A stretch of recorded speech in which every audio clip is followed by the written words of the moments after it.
Chernobyl. El 26 de abril de 1986 se registró el accidente nuclear en la ciudad ucraniana de Chernobyl, en la extinta Unión Soviética. Este es uno de los accidentes nucleares y medioambientales más graves en la historia de la humanidad. Aún, de hecho, se debaten sus causas y también incluso se debate el número de víctimas.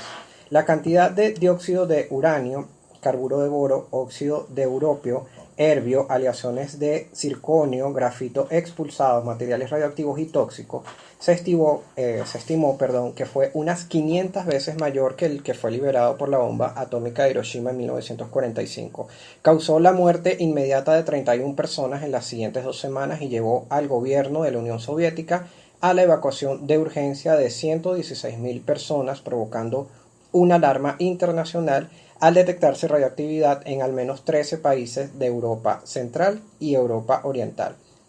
Las evidencias iniciales de que había sucedido algo en Chernobyl, que había un escape de material radioactivo, no vino precisamente de las autoridades soviéticas, quienes de alguna manera en principio lo tuvieron en secreto, sino que provino del gobierno de Suecia.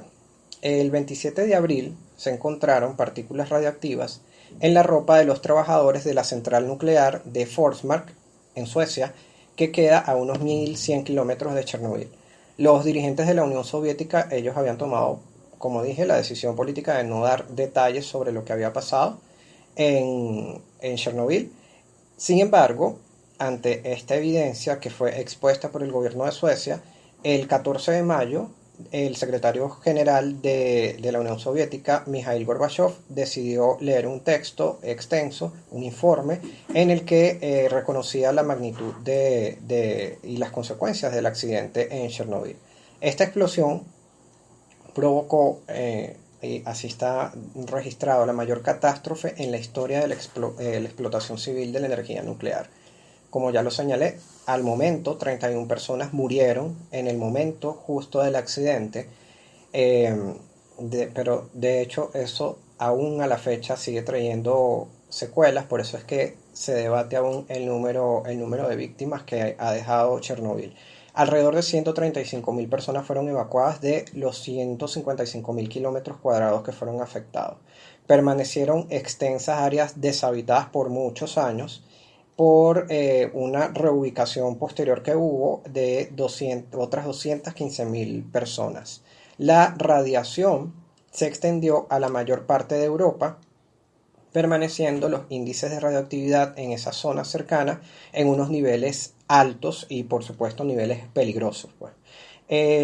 Luego tenemos el accidente nuclear en Fukushima, que ocurrió en la central nuclear del mismo nombre, Fukushima 1, en marzo del año 2011. Un mes después, es decir, el mes de abril, la Agencia de Seguridad Nuclear e Industrial, que es un organismo del gobierno japonés, elevó el nivel de gravedad del incidente a 7 en la escala internacional de accidentes nucleares, que es el mismo que alcanzó el accidente de Chernobyl en 1986. Este accidente fue provocado por un terremoto y un tsunami en Tohoku el 11 de marzo de 2011.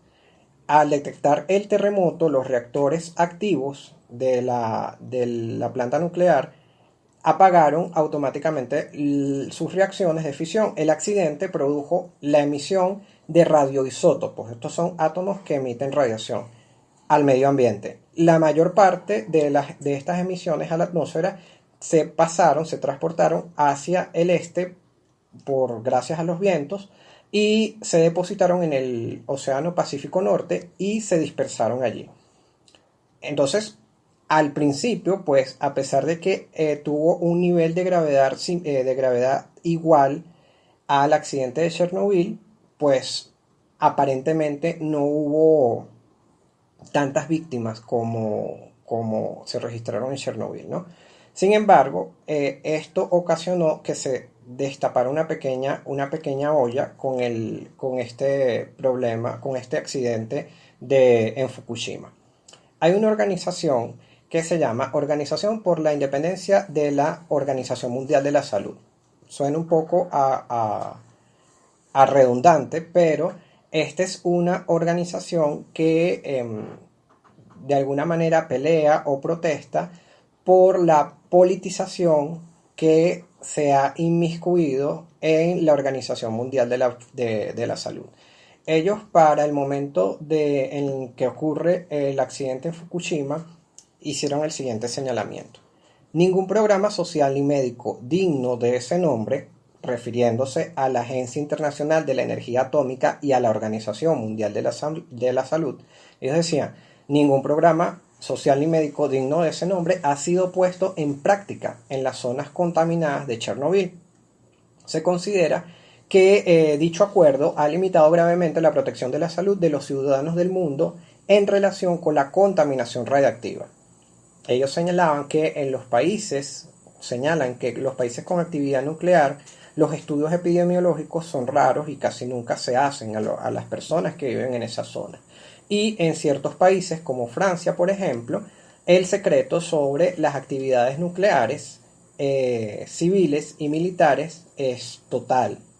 El acuerdo criticado, por supuesto, en el que llegan el acuerdo entre la Organización Mundial de la Salud y la Agencia Internacional de la Energía Atómica, o IEA por las siglas en inglés, supone un conflicto de intereses entre los objetivos de la OIEA y la Organización Mundial de la Salud, la OMS. Hay un académico suizo que es vicepresidente del Comité Asesor del Consejo de los Derechos Humanos de las Naciones Unidas, de nombre Jan Ziegler, que señala respecto a estos temas lo siguiente: el lobby nuclear ha conseguido que la Organización Mundial de la Salud renuncie a ocuparse de las víctimas de las catástrofes atómicas. De alguna manera, pues siguiendo un poco la línea de esta organización que reclama por la independencia política de la Organización Mundial de la Salud. Luego tenemos los incendios forestales que se han registrado este año en la selva amazónica. Estos fueron una serie de incendios que han afectado principalmente la región conocida como la Amazonía Legal de Brasil, otras zonas de Bolivia, de Perú y otras zonas de bosque tropical húmedo en Paraguay y en la Argentina. Esto inició desde la primera semana de enero de este año hasta la primera semana de septiembre del año 2019, y bueno, y sabemos que se incrementa el tema de los incendios a principios del mes de agosto de este año. El Instituto Nacional de Investigaciones Espaciales de Brasil, INPE por sus siglas en portugués, informó por primera vez sobre el aumento en las tasas de incendios entre los meses de junio y de julio de este año, pero la atención internacional se centró más en agosto, cuando la NASA corroboró los hallazgos del Instituto Nacional de Investigaciones Espaciales de Brasil. La tala y la quema indiscriminada para la ganadería y para la agricultura ha sido la principal causa de deforestación en la Amazonia del Brasil desde mediados de la década de los 60. La tala y la quema de árboles en la Amazonia, es una actividad que generalmente es ilegal. Sin embargo, pues las medidas de protección del medio ambiente en este sentido han sido sumamente débiles, y bueno, no solamente con el tema de la Amazonia, sino que en líneas generales. El papel de Brasil en la deforestación de la Amazonia, de la selva amazónica, ha sido un tema importante desde la década de los 70. ¿Por qué? Pues porque el 60% de la selva amazónica pertenece a Brasil.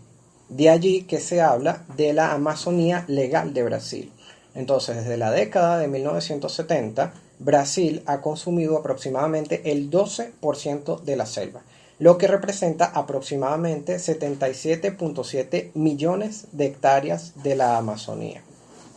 Hay una investigación publicada el 2 de julio del año 2019 en la que el medio británico El Guardian revela que varias compañías dentro de la cadena productiva de carne para la exportación de la empresa de alimentación brasileña JBS son potencialmente responsables de la deforestación entre 28.000 a 32.000 hectáreas de bosque amazónico. Las personas son la causa principal de los incendios en la Amazonía. A principios del mes de agosto, el diario Folha do Progresso publicaba un llamado a los agricultores locales a realizar una quema controlada para iniciar el cultivo de la tierra, que sabemos que después se incrementó y ocasionó los accidentes que fueron registrados durante el mes de agosto. La BF Corporation es una empresa que posee 18 marcas de calzados y accesorios como Vans, The North Face, Timberland, Kipling, Dickies. Ellos suspendieron la compra de cuero al Brasil hasta tener la certeza de que los materiales que estaban utilizando en sus productos no contribuyen al daño ambiental. El banco nórdico Nordea, que es uno de los bancos más grandes del norte de Europa, suspendió también la adquisición de bonos gubernamentales con el gobierno de Brasil por su respuesta a la crisis ambiental.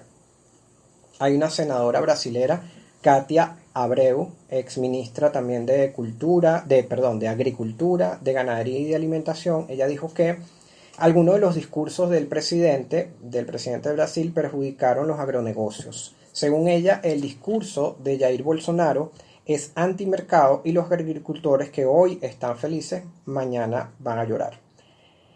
Pero, por otro lado, como viéndole el otro lado a la moneda sobre este tema de la quema a la selva amazónica, y es donde uno se pone a dudar que qué tan certero es todo este tema, o qué tan cierto hay de lo que pasó, lo que no pasó. La revista americana Mother Jones señaló que las 3 fotos que fueron más compartidas en redes sociales cuando acaecieron estos sucesos sobre los incendios son falsas. De hecho, el presidente francés Emmanuel Macron, por ejemplo, él difundió una foto de un fotógrafo, valga la redundancia, que falleció en el año 2003 y que por supuesto era una foto falsa sobre lo que estaba sucediendo en la selva amazónica de Brasil. Vamos con música, vamos a escuchar al colombiano Juanes con el tema La Tierra del año 1997.